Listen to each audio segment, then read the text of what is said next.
Shikarbadi from Udaipur. Now, despite the fact I've actually spent quite a lot of time in Rajasthan previously, this is my first time in this beautiful city of the lakes. Now, I'm so excited to be here because Udaipur has so much history, and as such, I've decided to stay at the absolutely gorgeous Shiv Niwas Palace, which is inside the City Palace complex. I've got a few days here, so I've got some time to relax, but I'm also going to be looking around the markets, taking a boat ride on the lakes, of course, and even heading a little bit into the mountains. So just outside the city gates is City Palace Road, which you can see bustling behind me. There's shops on either side selling materials, books, silverware, lots of arts and crafts things as well. It's clearly a very popular spot with the tourists. And then just on the other side of the building are all of the different ghats leading down to the lake, which I'm going to head to in a moment. Can you tell me a little bit about the statues here? Sure. So this is a cannonball. It has seen some rough days. Wow, that is really heavy. It is indeed heavy. Some of them were sort of deformed because they had to make collisions with, armor and actually castle walls. So some of them are not very in a good shape. The streets of Udaipur have some amazing markets filled with antiques, art sellers and tailors.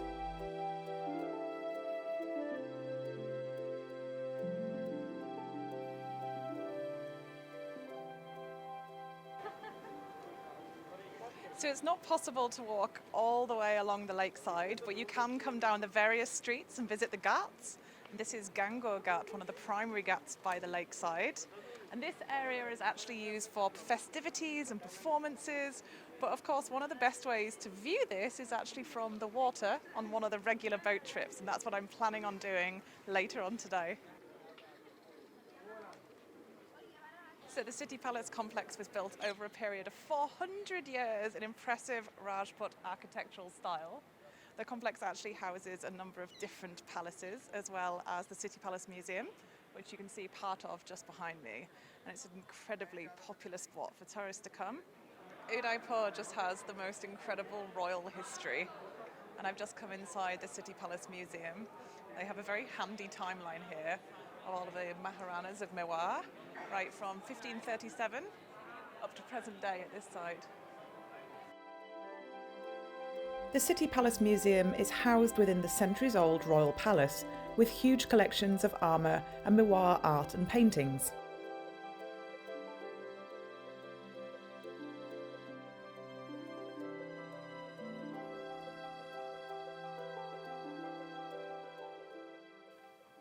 So just a couple of kilometres outside of town, and I've come to Shikarbadi, which has the most perfectly countryside feel to it. Now, this was a royal retreat, and previously it used to be a royal hunting lodge as well. So the royals would come out here and hunt tigers and white-spotted deer. But of course, now it is a protected area, and it's a lovely place to come just as the sun is starting to set and see all the birds around.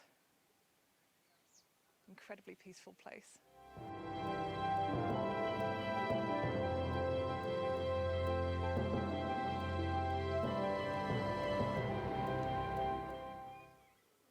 One of the highlights of visiting here is coming to watch the white-spotted deer feeding. About 4:30 every evening. They lay out the food and all the deer come. People watching, having high tea there as well.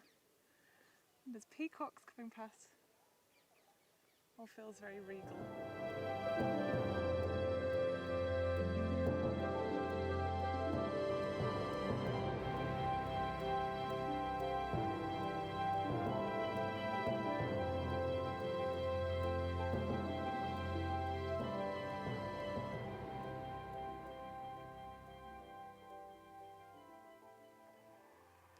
Welcome to my boudoir. So there are a number of suites which overlook the pool, and I'm in suite 5. And whilst they're all very lovely rooms, mine is actually a famous room. So this was the hotel room that was featured on the James Bond film Octopussy. And it's absolutely stunning. We've got red and pink chandeliers above the bed. A seating area over here, which is very nice. So this little balcony area overlooks towards the lake, and also a huge Indian flag there as well. And then through here, there's a whole office area, which I have actually been using to do some of my edits for YouTube. And they always have lots of nice touches in this room. So every day they've been bringing me fresh flowers, which is so nice.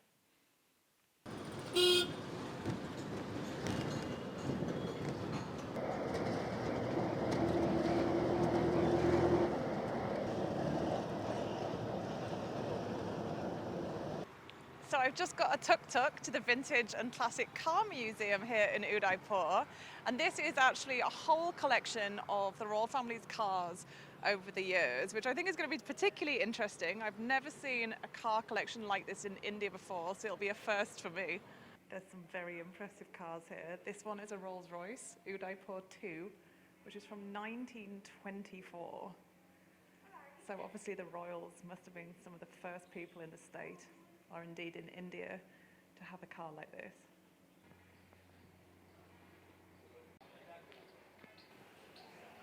These two are British cars, Morris Minors.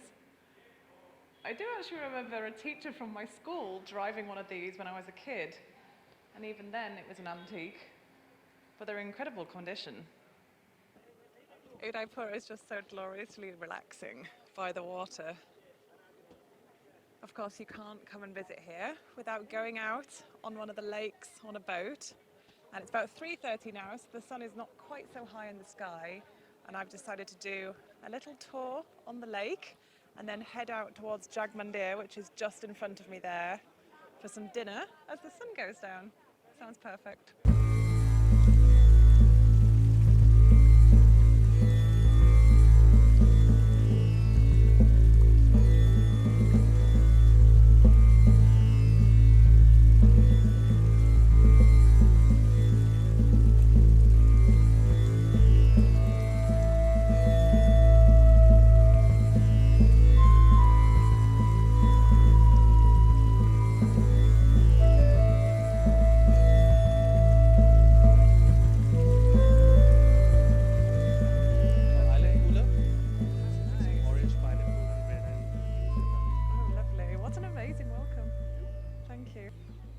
So most of the boat tours on the lake do stop here, and for good reason, because there's so much history.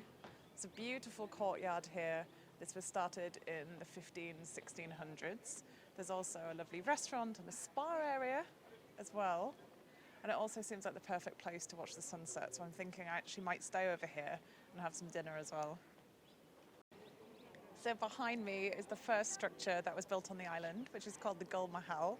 But actually, one of my favourite things about here is that it is like a proper little oasis. There's trees everywhere, you can hear the birds. Very, very peaceful.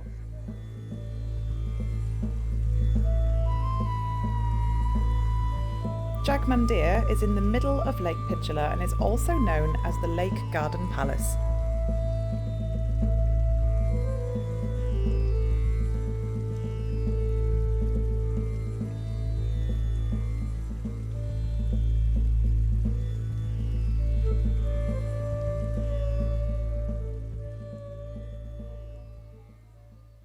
So the sun is pretty much set now, and just in front of me there's an absolutely beautiful pink sky, and I've come into Darikana restaurant. I've got the corner table with views right across the lake, the elephants behind me. I'm going to have a couple of cocktails first, and then the chef said that he's actually going to surprise me. I've told him, do not worry, I know I'm British, but I want spicy food, so he's going to make me some spicy specialties, hopefully lal mas, which I have tried before, but not for quite a while, so that's going to be a treat. It is my final evening here in Udaipur, and I've had a really wonderful time. In fact, I probably should have booked a few more nights here because it's just been absolutely magical. And now for my final evening, I've decided to stay within Shiv Niwas, and I'm going to have a meal here and a few drinks overlooking the lake. And I did dress up a little bit. I've got a sari on, and this is a chestnut sari, which is from Tamil Nadu, South India, which might seem like an unusual choice here, but the pink actually matches the flowers of the palace, so I thought it would be a nice choice. And I do hope that you guys have enjoyed watching my Udaipur video. If you have, please do like and comment and subscribe for more India videos.